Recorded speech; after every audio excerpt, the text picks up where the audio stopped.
One of the most difficult questions we ever get asked is, what do you do?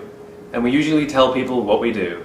I'm a manager at, some widget company, and nobody really cares, because nobody cares what you do. And so we're supposed to answer the question with why we do what we do. And that just takes practice, again. So let me give you a couple of examples of how it worked. I found myself at a meeting once. It was actually a social event held at an organization, and I was talking to one of the guys and telling him about the stuff that I do, and he says, "You've got to tell the boss." And I said, "Okay." And so he walks me over to the big guy, and he doesn't even make an introduction. He just leaves me standing there and walks away. And the guy turns to me and goes, "Who are you?"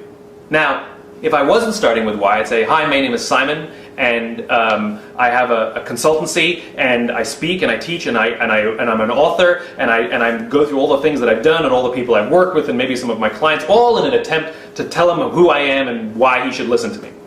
But then he would have just sort of pointed to the chips and said, "Nice to meet you," But I didn't say that.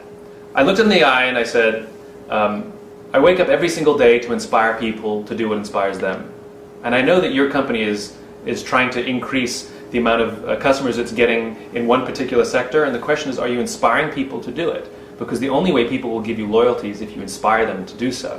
I teach leaders and organizations how to inspire people." And that's all I said. I didn't tell him what I did. I didn't tell him who I knew. I didn't tell him any of my clients. And he said to me, he looks over to me and says, "Do you have a business card?" And I handed them a business card, and I told them all the details later. Don't forget, a why doesn't close the deal. It just opens it. It allows people in. It gives context.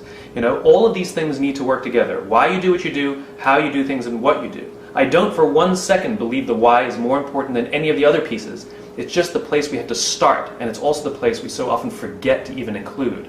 So learning to start with why really is, especially in a business context, when you're interviewing for a job or pitching your services to someone, it really is remarkable. I get so many letters from people, all excited that they went into a pitch or they went into a job interview and they started with why, and they were so excited that not only did they get the job, but the person who hired them actually said, "We love ...